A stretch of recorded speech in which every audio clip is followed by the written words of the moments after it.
Hey friends, welcome back to the Broken to Beloved podcast. If you're looking for compassionate conversations that provide practical resources to move toward healing and wholeness, this is the place for you. You're enjoying this podcast ad-free because of the generous support of our donors, and we could use your help. Support our work by becoming a donor to help make our programs like this podcast possible. Just head to brokentobeloved.org/support or click the link in the show notes. If you enjoy the show, consider leaving us a rating and review on Apple Podcasts and Spotify, or share with a friend. It really helps us grow and helps others to find the show. Well, we're on a short break, which means you get a few of our favorite episodes, including bonus episodes on Fridays, featuring some of our previous annual summit sessions. Whether you're new here or have been listening for a while, this remains one of our most popular episodes, and it's worth hearing again. Today, I'm sharing our very first episode with Dr. Alison Cook. Remember, this is a replay episode, so any links or dates may or may not still be relevant. Either way, the information is still very relevant, and I hope you enjoy our conversation. I feel like this person doesn't get me, or I feel like my boss or the pastor of this church is sort of demeaning me or sort of minimizing me. And a well-intended friend will say, you should just talk to them about it. You should just go to them and share with them what's hard. Well, if there's something toxic going on in that system, that's the last thing you want to do. Those vulnerable feelings that we have around feeling minimized, feeling invisible, feeling sidelined, feeling marginalized, feeling angry. Those are pearls of vulnerability that we want to share with safe people who've earned our trust. Welcome to episode number 1 of the Broken to Beloved podcast. I'm so glad you're here. I hope to provide practical resources through compassionate conversations to grow in trauma awareness, set up safeguarding practices to prevent or avoid future trauma, and move toward healing and wholeness. I'm your host, Brian Lee, and today we're talking with Dr. Alison Cook. We'll be talking about her newest book, I Shouldn't Feel This Way, and we cover a lot. Recognizing and naming toxic systems, incredibly practical tools to navigate those relationships, and how we can make conscious decisions to take our next step forward. Dr. Alison Cook is a therapist and host of the top-ranked The Best of You podcast.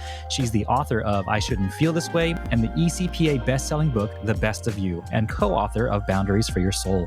Widely recognized as an expert at the intersection of faith and psychology, Dr. Alison empowers individuals to heal from past wounds, develop a strong sense of self, forge healthy relationships, and experience a loving God who is for them. And without further ado, here's my conversation with our new friend, Dr. Alison Cook. Dr. Alison Cook, welcome to the podcast. Oh, I am so thrilled to be here with you, Brian. Thanks so much for having me. Yeah, and it is an honor to have you for our first episode. Congratulations on the release of your third book, I Shouldn't Feel This Way. I got to have an early look as part of your book launch team. Really appreciate how intensely practical it is. It's the third in what you unintentionally have as a series, starting with Boundaries for Your Soul, then The Best of You, and now I Shouldn't Feel This Way. Would you just walk us through what that arc looks like?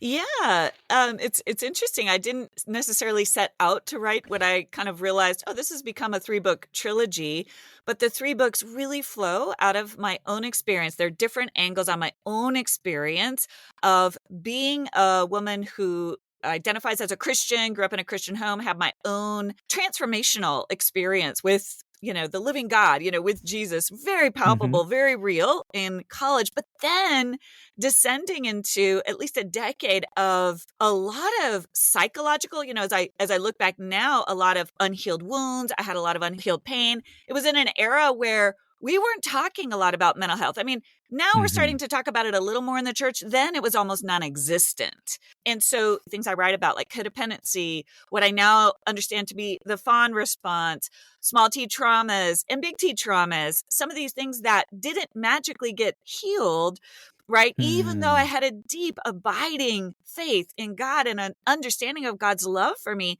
was very confusing for me. And so as I went through graduate school and my doctoral program, I just began to cobble together what many of us now are trying to do, this intersection of faith and psychology, right? What does it mean that we still have to heal the soul, heal ourselves, even when we might have a strong faith? And so the 3 books are different aspects of that journey. Boundaries for Your Soul is rooted in a model of therapy called internal family systems. It's very trendy right now because it's depicted in the Inside Out movie, right? That model of therapy just changed everything for me, because it posits that there's a self. Yeah. And there's a core of who I am that matters. And my experience of faith communities was like, self is bad. Yep. We should obliterate the self. And that was Yep. very damaging to me. So IFS, or Boundaries for Your Soul, is a Christian adaptation of that IFS model of therapy. The Best of You, again, kind of zooms out and really is the process of healing the self and how that brings us into healthy relationships with others. And then I Shouldn't Feel This Way becomes this sort of forward moving. What are the practices that we have to do, even once we've done some healing work, once we're feeling a little bit more aligned with our true selves? What are these daily practices that we have to do? Because life is always throwing us challenges. Yeah. And so that's where I Shouldn't Feel This Way comes in. How do we deal with the emotional knots that show up from time to time in just normal everyday life? Yeah, that's amazing. Boundaries for Your Soul, I'm looking it up, came out in 2018. It's been quite an arc. I read that one fairly recently, along with a whole bunch of other IFS books, after learning about it for myself. And again, I just appreciated how you took something that could be so complicated and Yeah. it's just so readable and understandable. And you break it down and make it not simple, but just clear. And I really appreciated that.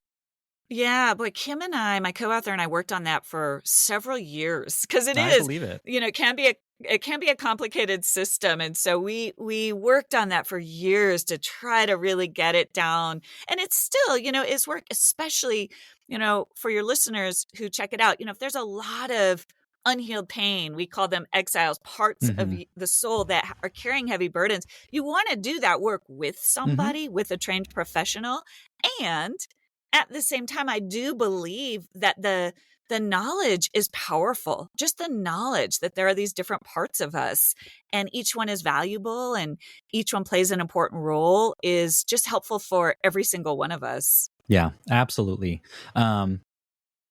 And same thing, like you mentioned, learning about trauma responses and this new one of fawning, that I came across that maybe 3 or 4 years ago. And I was like, what is this? Because we all hear fight, flight, and freeze. And now we hear a lot more about fawning. For those who are hearing that and maybe unfamiliar with that term, how do you define that? Yeah, I think for a lot of folks, especially coming out of faith communities, I think that fawn response is often sanctioned. It's socially acceptable. It's almost sometimes affirmed as a sign of spirituality or superior faith. And so I write about it a lot in The Best of You because that was my experience. Yep. And so if you think about fight, flight, freeze, and then fawn, right? Think about a child who is in a situation where maybe their parents are fighting, maybe they're witnessing violence, maybe there's some overt abuse, maybe there's just a lot of conflict that isn't managed well. And in that moment, a child, and I talk about a client who, is watching her parents fight and scream at each other, and that the child, she's in that moment, there is a trauma. There's a wound. She doesn't know what to do with that. A young child is confused.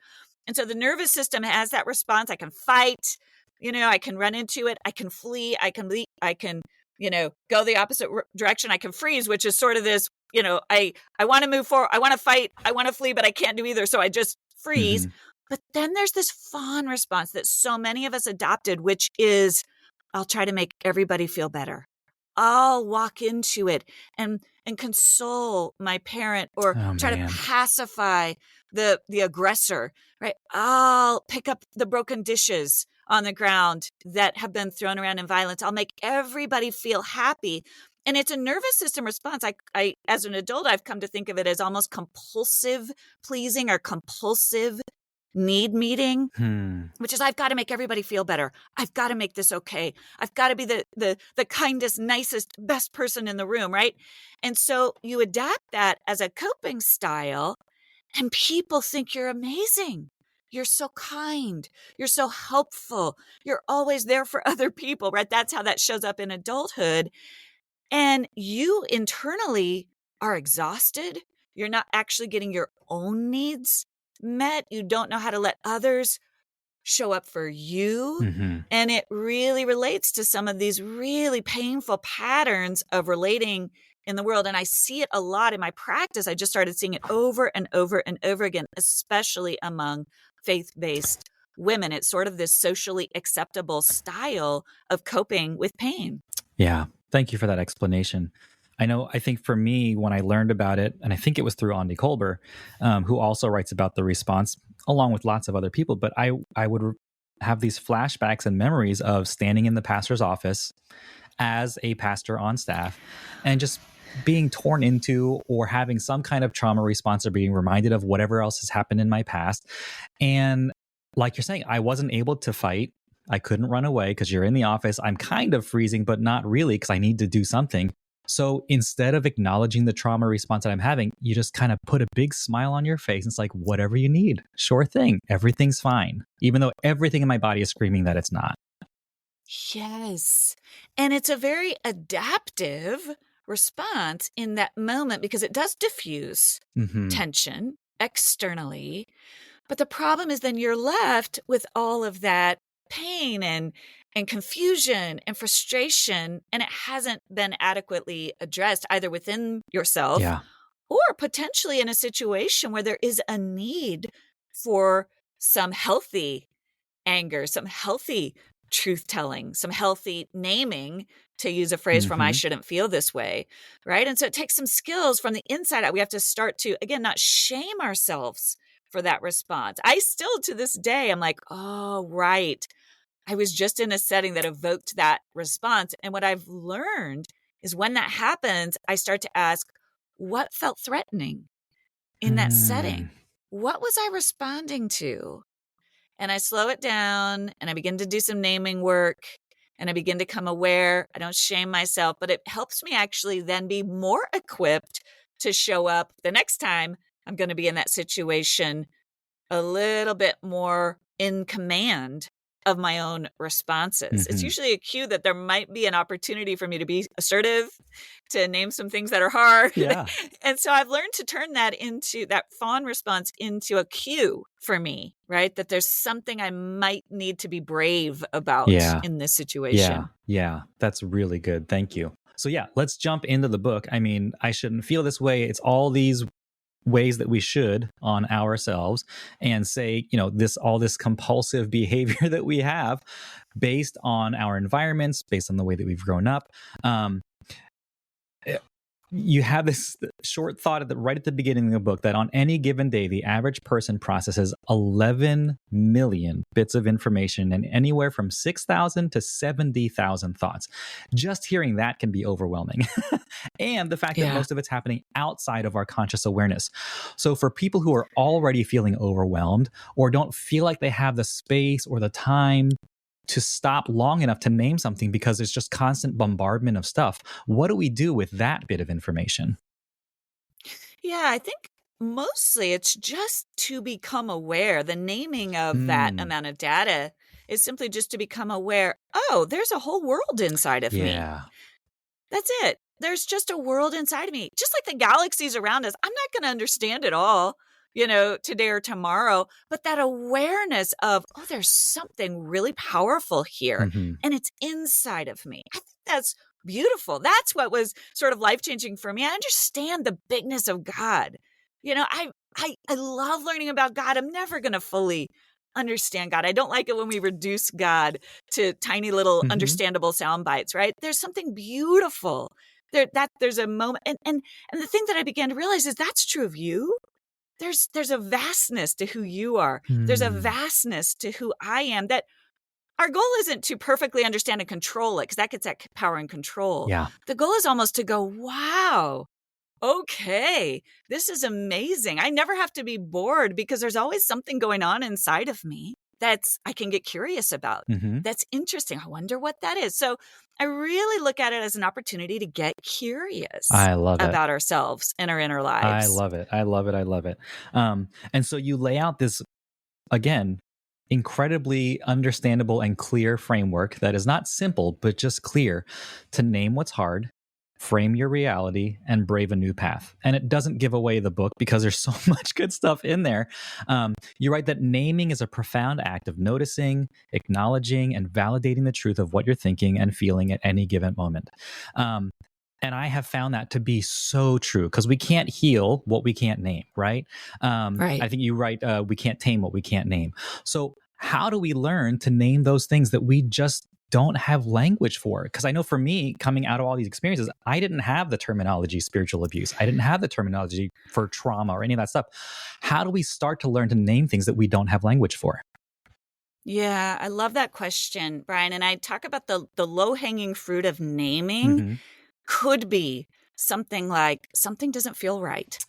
Yeah. That's it. Naming, I don't like the way I feel after these meetings with the pastor.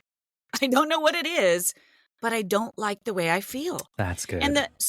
what I'm really trying to do with these three practices is the naming, giving yourself permission to name something without jumping to fixing it, drawing a conclusion about it, making an interpretation about Mm, it, giving ourselves permission to go, you know what, at this point, here's what I know.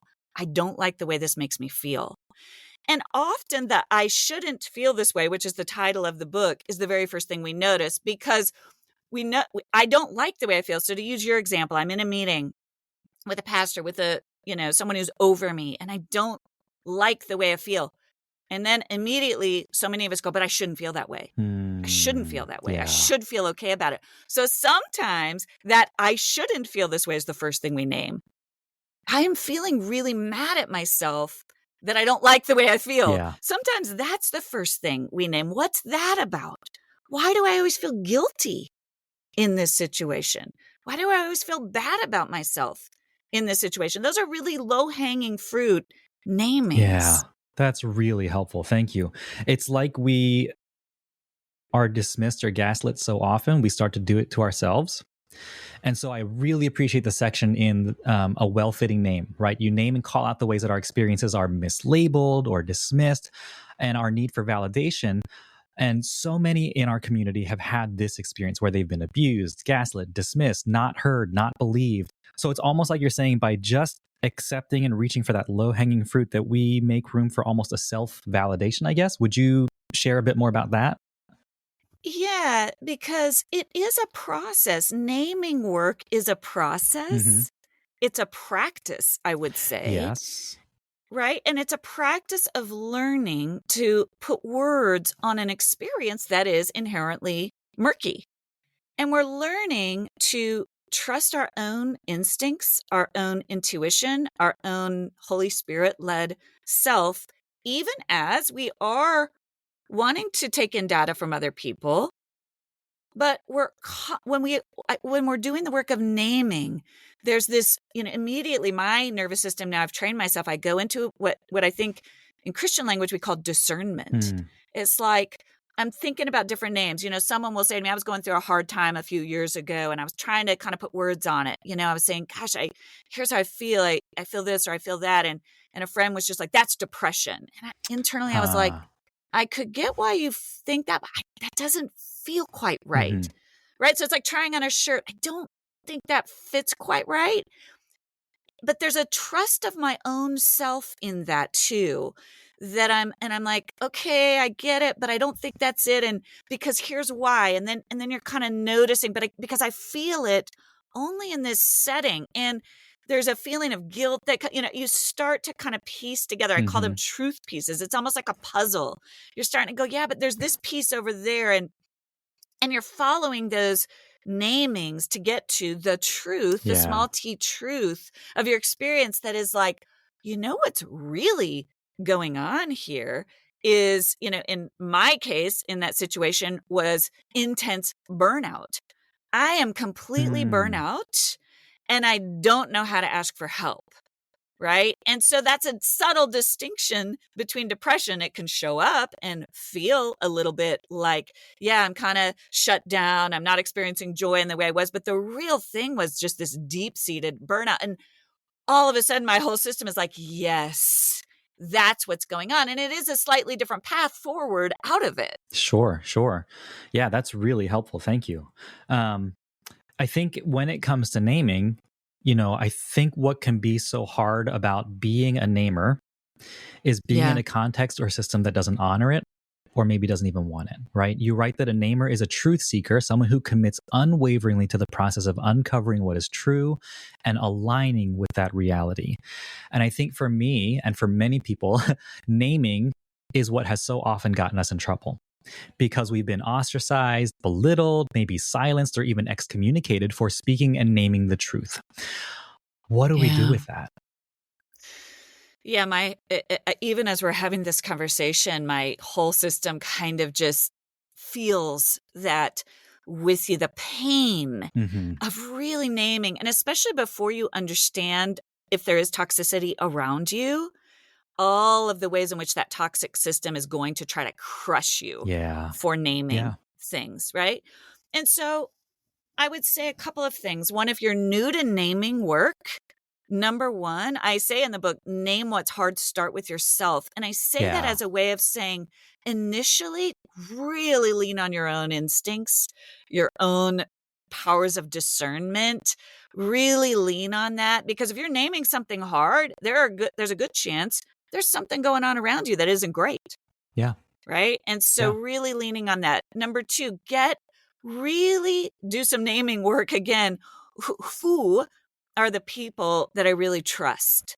And bring it real small. That's good. Bring that inner group really small, really small. Maybe, especially if you're in a system, whether it's a church system, a work system, or a family system, if what's happening is enmeshed in a system, find someone outside the system. Mm. Find someone Mm-hmm. who's not in it to go, something's going on here and I can't figure out what it is. Do the naming work with someone outside the system first, because you just don't know yet who you can trust within the system.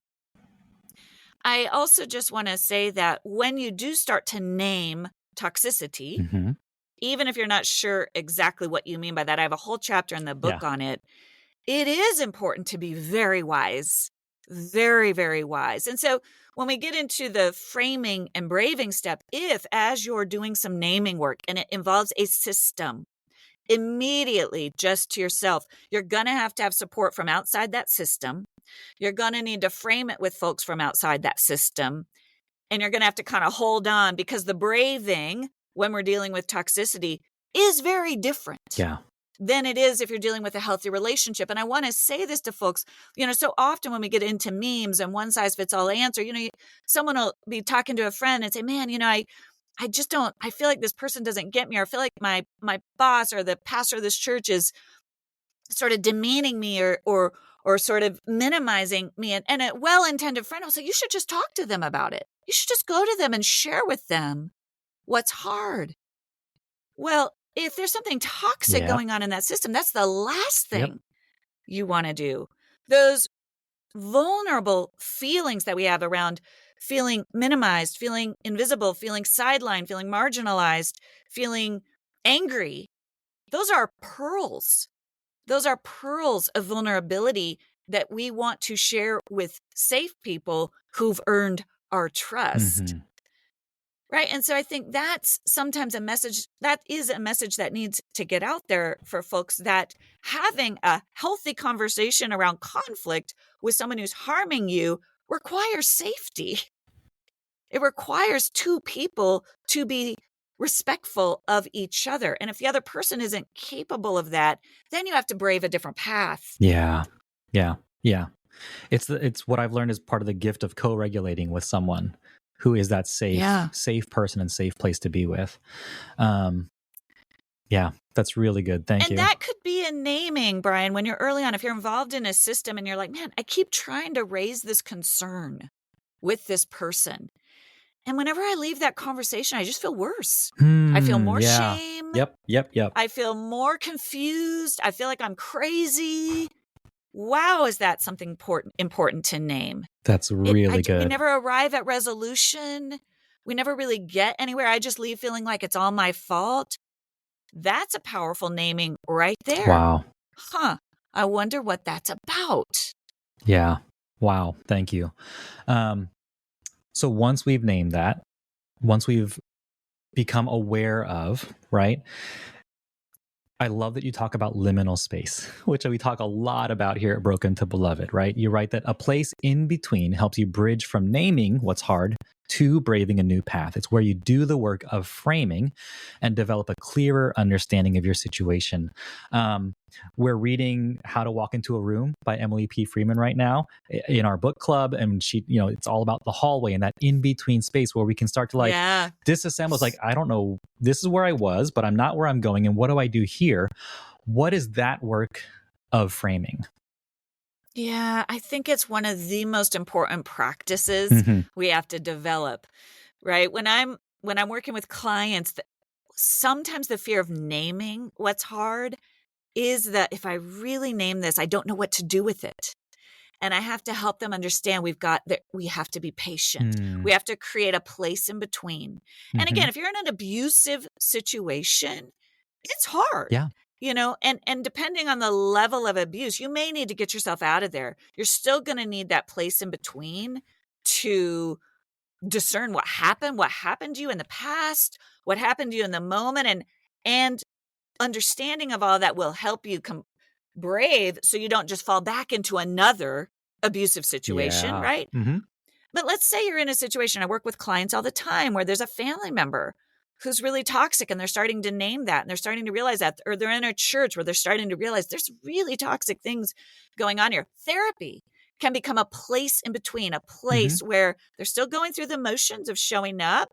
They're aware, they're beginning to kind of pull back a little bit internally. But in the therapy room, we're really starting to do that framing work.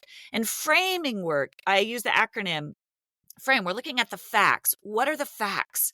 How long has this been happening? When did it start? What is actually happening? We're just really looking at the facts, the roots. What are the root causes of this? And you start to look at what happened. What did a new person come on board? Did I say something and suddenly people are treating me differently? What are the root causes? We're really trying to look at it again in a safe place. We're not yet having the conversation with the other person. We're not yet doing anything about it. We're really trying to understand it in the privacy of our own souls with a couple of safe people with God, right? It's that place in between. It's that bubble that we build for ourselves. We're trying to audit. What have I tried? Again, that gets back to I've tried having all these conversations. Doesn't work. I've tried this. I've tried that. What does work? What doesn't work? What are the messages I'm telling myself? It's all my fault. Is that true? Right? If I was a better Christian, this wouldn't be happening. Oh, that's an interesting message that I'm telling myself. And then expansion. What are the things? Who are some experts that can help me understand this? Now, listen, I want to make this practical. That's the theoretical, the framing work. As we grow, depending on the situation that we're dealing with, a place in between could be a walk you take each day. It could be a 30-minute walk where you intentionally take a moment to unplug from the podcast that you're listening to, where you unplug from other people's voices, you do some breathing work, and you connect to your own spirit. And you kind of begin to think about and notice and reflect on what just happened in those meetings that I just had. What just happened as I was interacting with my kids?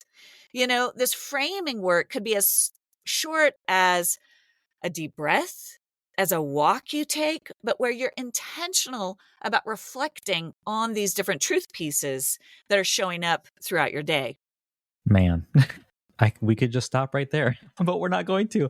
I'm going to keep saying it. Everyone go get the book. So once you've had the space to frame those things out, and I love that acronym because, again, it seems so deceptively simple, and I can't imagine what it took to outline that and come up with those, because it is so intensely practical and so intensely clear, and hopefully will help people to acknowledge and see what they've experienced and put it in a different light that doesn't, have come with blame or judgment or any of those things, but to hold it non-judgmentally and just look at it objectively and say, this is the root of my experience. This is what I've tried. This is what I've been telling myself. Are these things true and kind and helpful or not? And then we have a choice to make, right?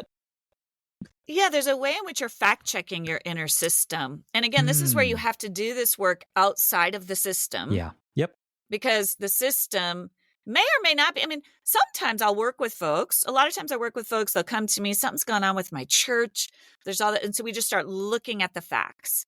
And I don't want to jump to a braving step until we really Yeah. understand the facts, and especially you. So there's just a lot of trying to piece it out. I did an interview with Steve Carter. He wrote the book Grieve, Mhm. Breathe, Receive. I'm sure you're familiar with his work. And he talked about how, as he did the work of framing what happened to him at Willow Creek, he said, I realized it came down to, I want to say, I think he said 5 people. 5 people had hurt me, and what that freedom to go was all these other folks were actually just kind of trapped in a toxic system, but were great people. And I could have healthy, restored relationships with them, right? And so that was an example of he really, as he examined all his interactions, he could break it down to where the root of it was. Mhm. Right? Mhm. Which freed him to let go of where it wasn't. And I see that all the time in my work. So that framing work is really helping us get that big picture perspective, fact check what's really at the root of it. Mhm. And then again, as you were starting to move, we're moving to the braving steps based on all that work. Man, when we've done that work, it's like there's clarity. It's like, okay, now this is going to be hard. I'm not looking forward to these conversations or this thing I've got to do. Maybe I've got to leave. We'll get into the 3 options. But man, I cannot deny the clarity. Yes. I've got clarity. And what a that gift. really equips us. Yeah, what a gift to have that clarity. And Steve is wonderful. He's going to be speaking at our first conference this September. We're that's really looking amazing. forward to hearing from him. And so once we're able to have that clarity by framing, we can move into this braving step, and you provide 3 options, right? Whether you choose to fight for change, leave, or suffer wisely, you say that you give yourself the gift of agency. And I've learned that this might be one of the most important things that we learn as people who have suffered abuse of any kind, because our agency is so often stripped from us, or we feel like it's been stripped Exactly. from us. Tell us about what that looks like to reclaim that agency. Absolutely. And the reason those 3 options, again, simple, but not simple, right? Yeah. It's just, I found over and over and over with folks, again, no matter the nature of the system, that's hard. Sometimes if you're thinking about a family system, I work with clients all the time who have there's someone who has really toxic behavioral patterns, who's maybe an aging parent that they have to care for, or a co-parent, someone, maybe they've left the relationship, but they're still connected to this person. And so sometimes we can't always leave completely.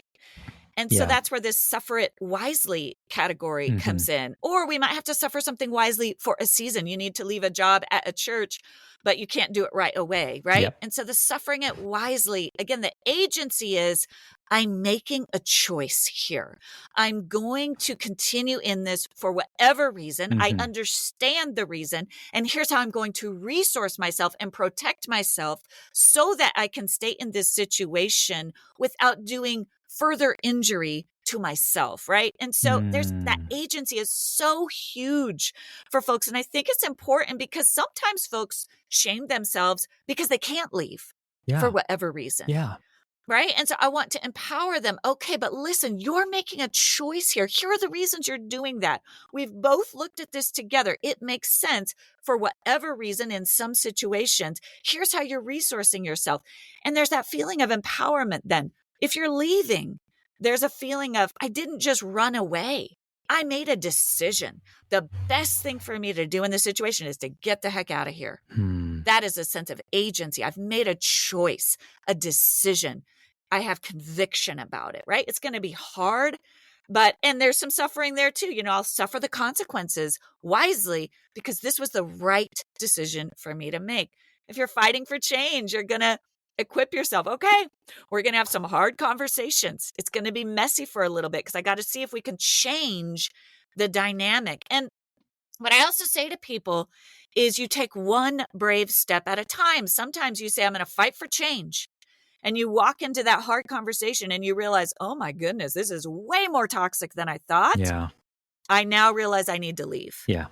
Or sometimes you say, I've got to leave. And you walk into that, you walk out. Suddenly, sometimes that other person or that system is repentant or is humble, more humble than you thought, and says, I'm really sorry. And there's genuineness to that, Mm-hmm. right? So we're always, again, the agency allows us to walk bravely with open hands. And I found that incredibly empowering for people. We don't have to get it right once and for all, but we do want to move forward with that sense of empowerment about the Yeah. decisions that we're making. Yeah. Yeah. That's incredibly powerful. We mentioned how to walk into a room earlier. And I think another thing I learned and really appreciate from her book, because it's all about that process of discernment, is that when we are empowered to make those decisions for ourselves, that she suggests just adding 2 words and just say for now.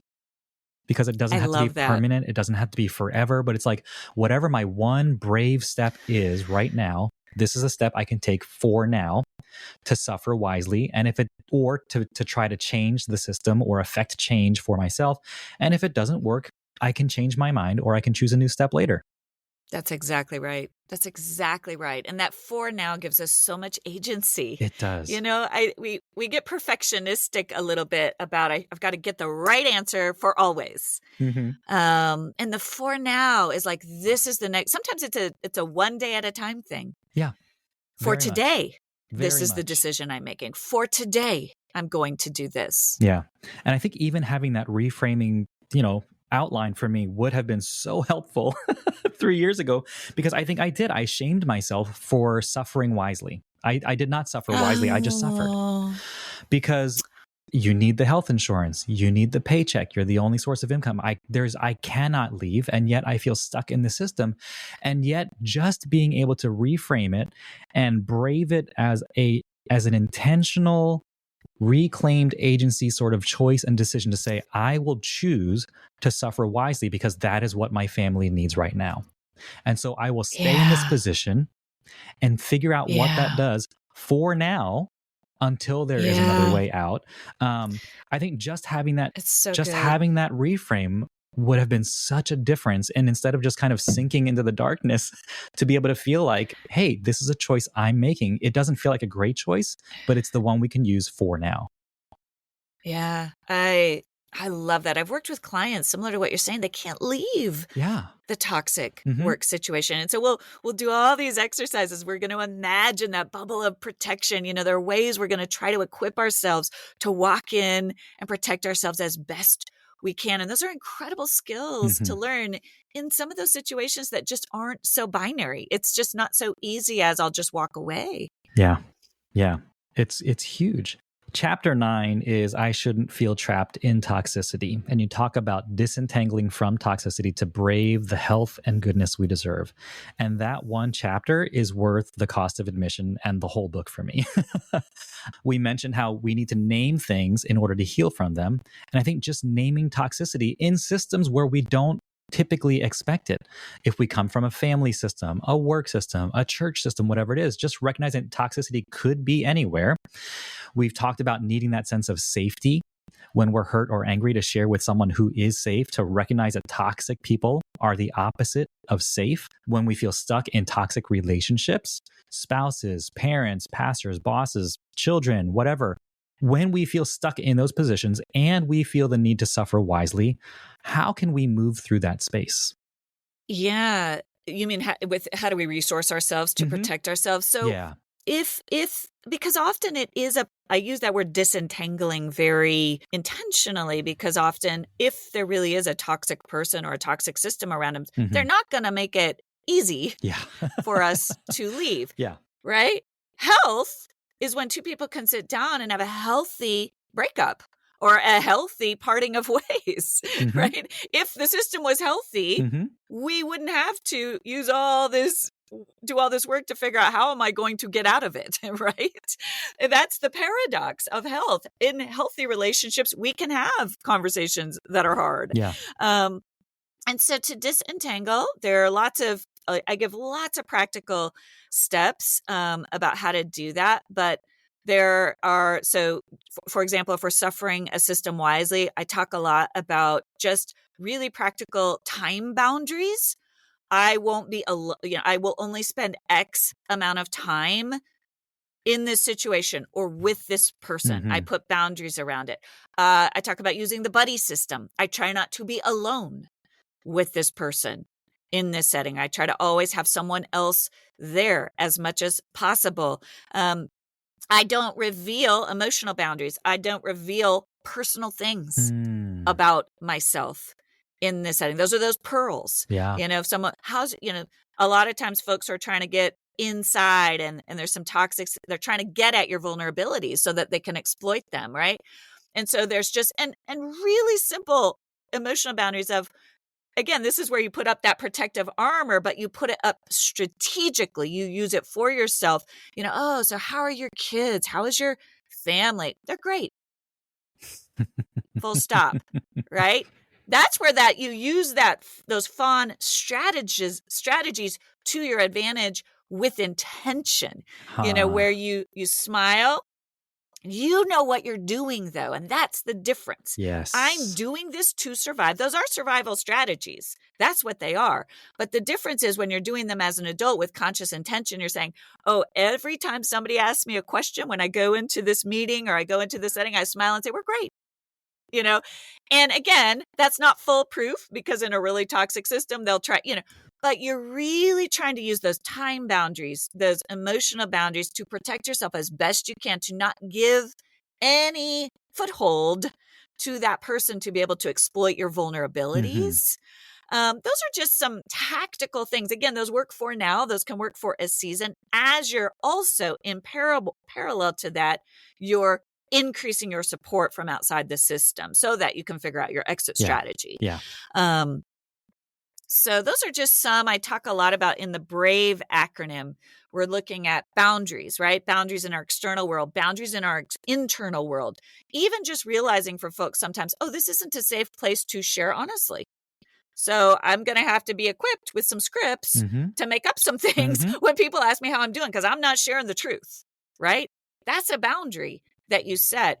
I talk about range, increasing your range or your repertoire of coping strategies, right? So that's the grounding yourself. Some folks, you're going to have to be grounding yourself hour by hour if you have to be at a job.